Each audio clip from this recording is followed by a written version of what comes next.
Alam niyo po, medyo may pagkamataray nga itong si Lorraine Badoy kasi dun siya sa yung upuan niya dun sa window, tabi ng window. Ngayon, nung pong dumating siya, sabi niya sa amin, doon sa katabi kong babae, bale, babae, tapos ako, tapos si Lorraine Badoy yung upuan niya dito sa tabi ng bintana. Sabi niya, stand up, sabi niya gano'n. Katinginan kami nung babae na naunang nandoon. Kasi nung ako dumating doon, nakaupo na yung babae. Sabi ko, makikiraan lang po, excuse me lang po. Tas tumayo yung babae, naupo ako. Pero si Lorraine Badoy, ang sabi niya, stand up! Alam niya yun, na nangyari yun. Yun ang kanyang sinabi. Medyo parang nagkatinginan kami nung babaeng unang nakaupo doon sa hilera ng upuan na yon sa eroplano. Diba, pwede namang sabihin na, guys, makikisuyo, makikiraan, tayo muna kayo, diba? Hindi, ano niya, stand up. Sabi niya ganun. Parang alam mo yung kanya yung airline. Masungit pala talaga yun, mataray. Yung mukha niya sa personal, hindi mo siya mapapansin na siya. Pero nung nag-asal na siya ng ganun, parang, si ano to si Badoy to Ayun. Yun lang experience ko kaya Lorraine Badoy.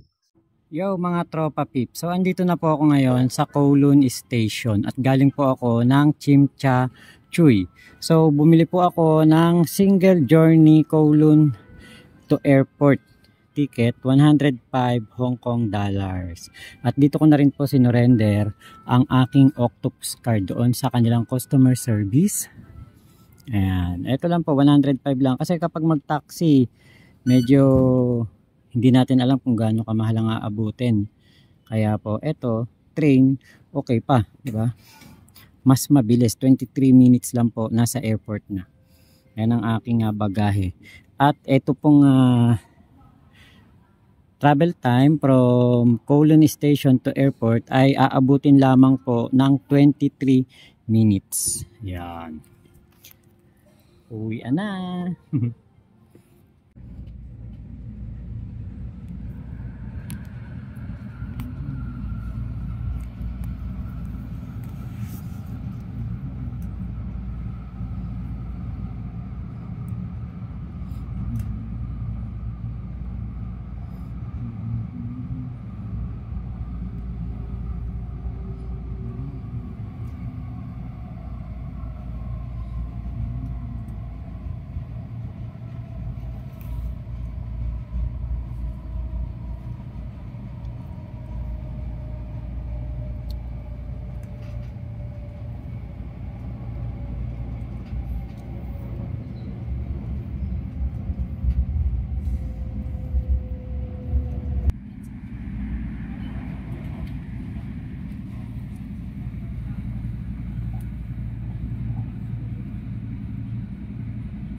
Airport doors will open on the left.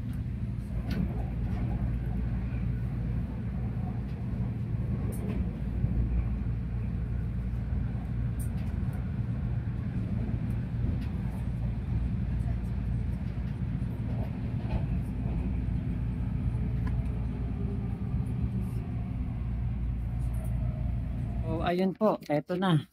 Pasakay na ako ng eroplano. Maraming salamat po sa lahat po ng mga nakilala namin ng mga OFW dito po sa Hong Kong, sa Macau, sa kila ate. Hindi ko na po kayo isa-isahin. Napakarami po ninyo. Maraming salamat po sa lahat po ng mga pasalubong. Over luggage ako, over baggage.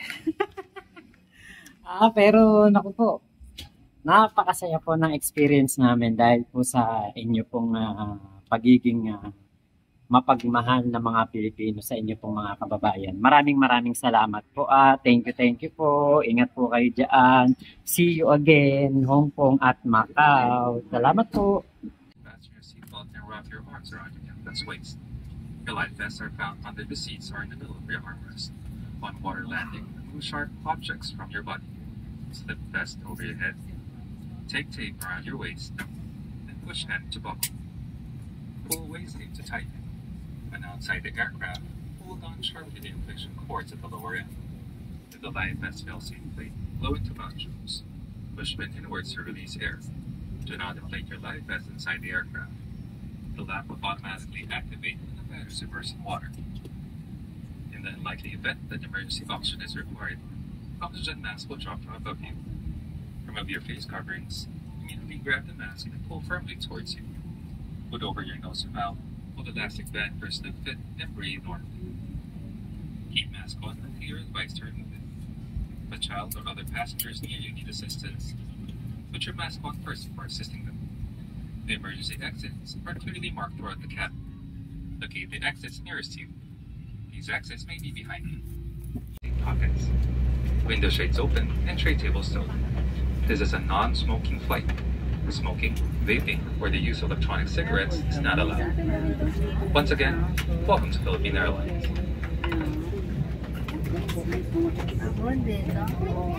Initin pa.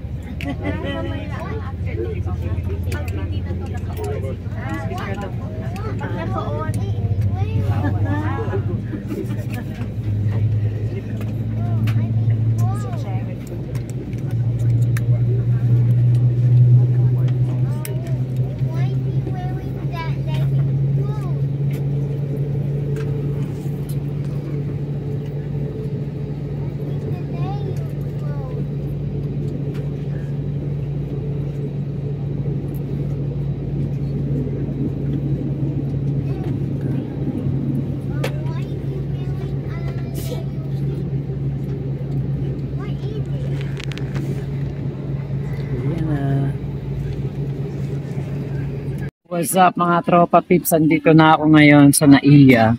At sa dinami-dami ng makakatabi ko sa eroplano, nung na-realize ko, siya pala si Lorraine Badoy. Siya pa yung nakatabi ko. Ganun talaga, hindi ka makakapamili ng katabi. Wala naman problemang katabi natin, si Lorraine Badoy, di ba? Pero nagulat lang ako kasi sa dinami-dami ng Pilipino sa Hong Kong, o dinami-dami ng tao, si Lorraine Badoy pa ang nakatabi ko. Nakakatuwa lang. Katulog ako sa eroplano kaya hindi ako kung ano nang nangyari, kung ano ba ang kanyang ginagawa. Pero kahit ako, nung minsan nagising ako, nakita ko lang, nagbabasa lang siya ng libro. Kita ko lang. Nung una, parang minumukhaan ko pa. Pero nung naano ko na, ay, Lorraine Badoy pala ka. Diba? Coincidence. Shoutout sa mga kababayan natin dyan sa Hong Kong na tumanggap sa akin, sa amin, nila Boss Mike. Thank you po sa inyong pag-welcome sa amin sa Hong Kong at thank you po sa inyong mga masasarap na pagkain na pinatikim sa amin. Ayan. Yung bagahe ko na over ng konti, pati ako naging overweight na din. Tumaba yata kami sa Hong Kong at Macau. Shoutout po sa inyo mga ate natin. Thank you po. Salamat po sa inyong napakainit na pagtanggap sa amin dyan sa Hong Kong. Yeah.